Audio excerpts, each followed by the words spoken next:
Misrepresentation means giving information that is both untrue, misleading, or incomplete and could cause an error in applying immigration law to your case. Example of misrepresentation: failure to mention a family member, failure to declare criminal history, declare employment experience which you do not have, or engage in a non-genuine marriage. How to fight misrepresentation in immigration case in Canada. You can seek a judicial review if you believe the decision to make you inadmissible for misrepresentation was unreasonable. If an applicant is found inadmissible for misrepresentation in relation to an application made outside of Canada, they will remain inadmissible to Canada for a period of 5 years, during which they may not apply for permanent residence. In the case of an applicant found inadmissible for misrepresentation in relation to an application made inside of Canada, the same 5-year bar applies, but commences once the applicant is removed from Canada. These severe consequences can also impact the applicant's family members. Individuals can be found inadmissible for having an inadmissible family member, whether the family member is accompanying them on the application or not, and whether the individual is an accompanying family member of the inadmissible person. Another misrepresentation banned for 5 years. You know what happened? This applicant applied for international student visa from the IRCC. The problem was he used an agency, unlicensed or ghost consultant from the Philippines, and then that agency asked the applicant to get a bank account to inflate the funds. So that's what happened.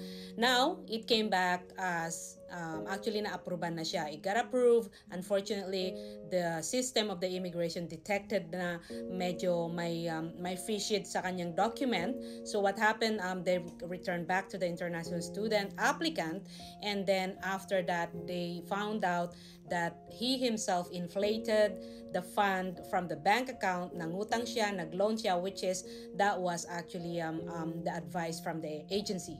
So I just want to remind everyone that if you are going to use an agency, and first is, that is another part of the misrepresentation, kasi when they ask from your application, sasabihin doon, did you have somebody or do you have someone help you when you apply for this application? If you say yes, of course they will gonna ask kung sino yung na tumulong sa inyo. Two things, either binayaran nyo o hindi. Ngayon, binayaran nila yung agency na yon. Then pag sinabi mong hindi, then that will gonna be misrepresenting or hiding some information na importante sa immigration. Then that is a big thing sa kanila.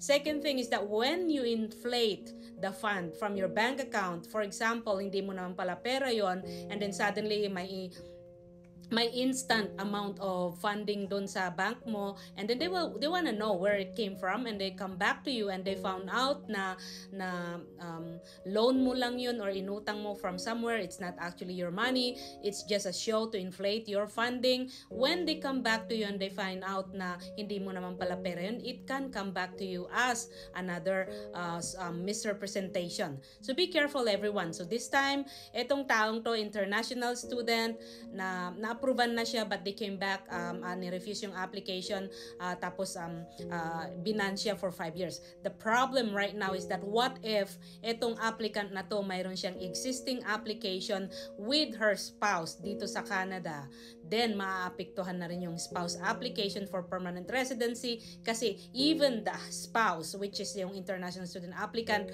has been barred for 5 years. Imagine the mess.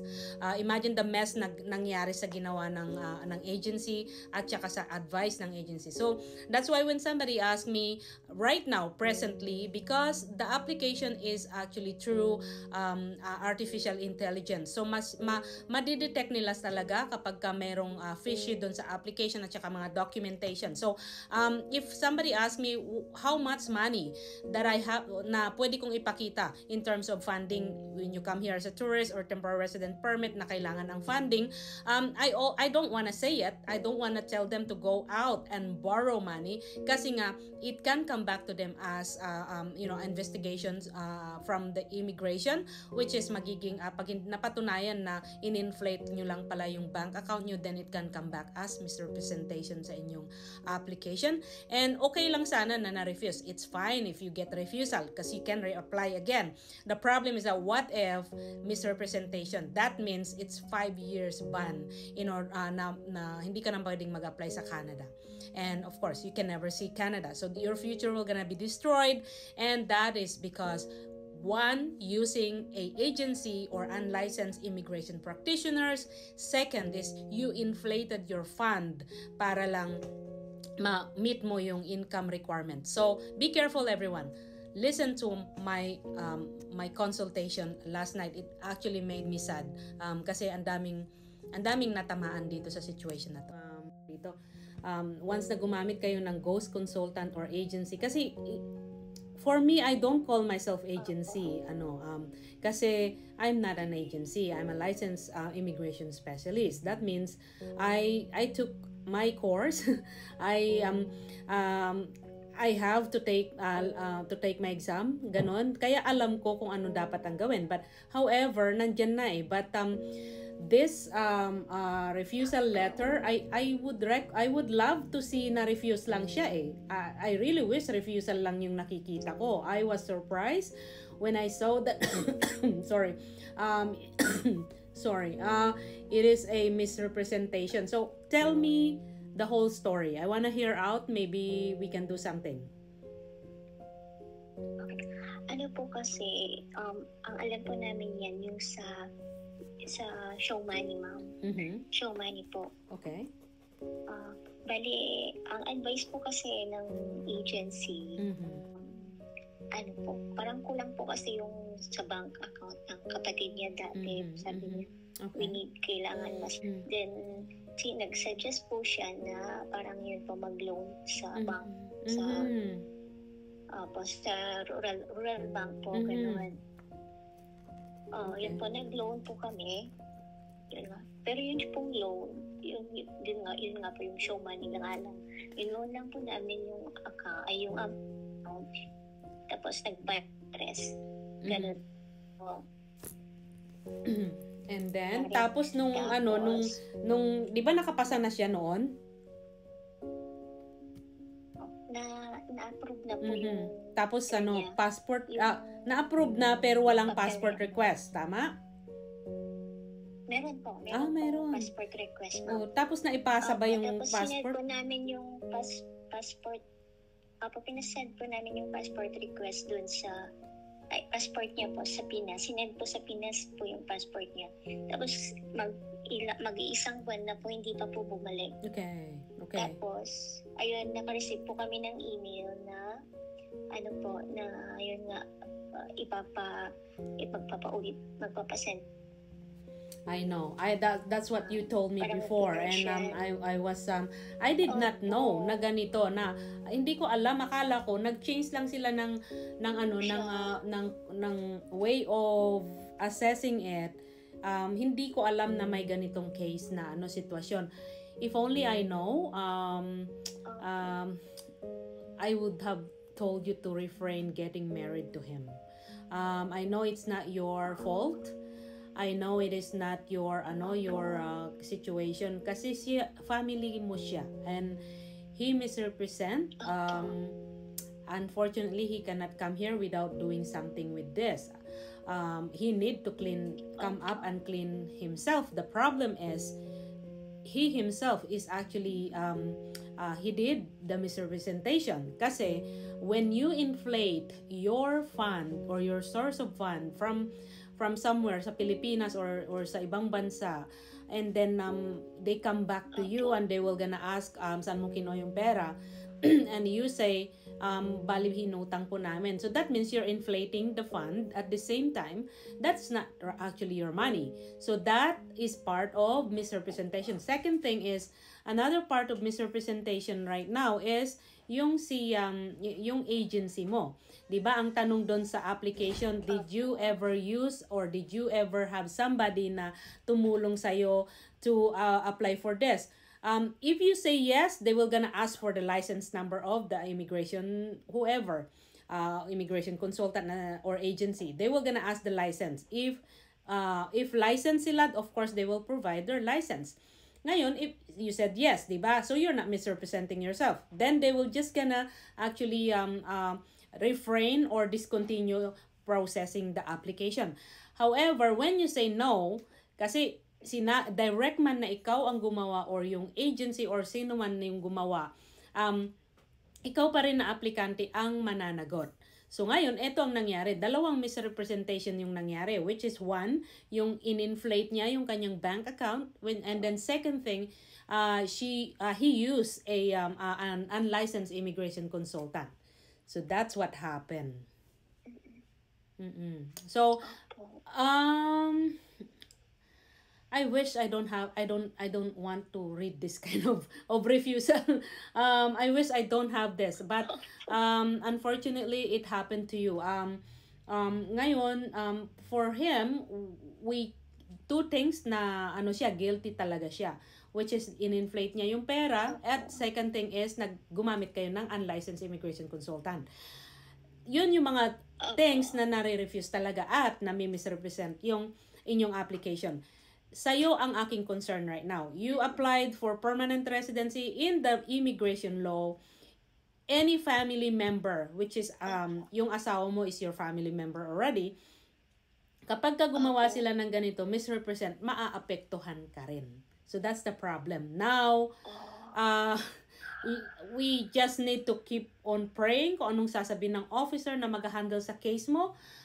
Sa kanya, I don't think I can do something with this result kasi you can go, that's true, you can go for judicial review. The problem is, he is really guilty. He used an unlicensed immigration or ghost consultant. Second is, in-inflate niya yung kanyang fund.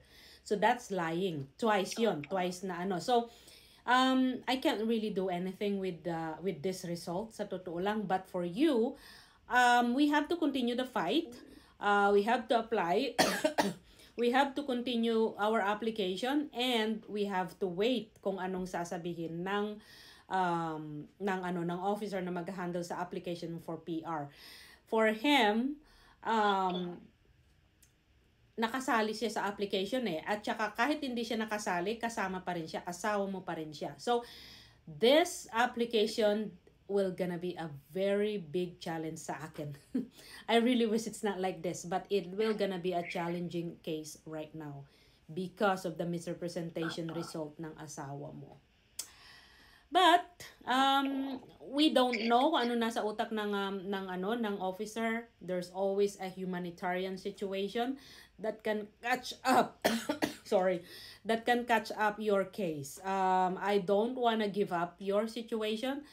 But si asawa mo 5 years na hindi siya makaka-apply dito sa Canada. I wish I can do something with him. I'm sorry. He need to find a way para maging maayos yung buhay niya, not in Canada in the next 5 years. He is misrepresented himself. That means he cannot even apply here in Canada. So I suggest ask him, maybe mag-abroad na lang muna siya or whatever things that he can do para maayos yung kanyang future or buhay within that 5 years. Then, I'm really hoping na while we're processing your permanent residency, magiging smooth siya, but I'm sure it will gonna be a difficult ride. I think there's a reason kung bakit napunta ka sa akin, kung bakit ni-retain mo ako. I will fight for you. So that's what we can only do. But, and then after that, pag halimbawa nakuha mo yung PR mo after 5 years, you can always sponsor him naman. But you need to drop him eventually. Hindi ko sinabing i-divorce mo. Kasi that's also an option. I'm sorry, but if you want to be protected from whatever consequences, eventually, you need to divorce him. And then after that, I'm so sorry. It's a bad news. I hate it. I hate to say it. I know you just got married.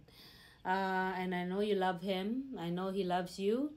But you need to save your own future in Canada. But don't do the divorce yet. Who knows, mag-change yung rule. Yeah. So I think we're just gonna wait kung ano yung magiging process ng immigration. And then wait for my advice. Eventually there's a way for you, especially nandito ka na sa Canada. So marami ka namang option, okay? So that's the only way that we can do. Wait for it. Regardless, hindi ko pa sinabing mag-divorce kayo, but you really need to get out from being a family member of the person na nag-misrepresent ng sarili niya. Misrepresentation in Canada is like a crime also. Kaya they really hate it. That's why they ban 5 years.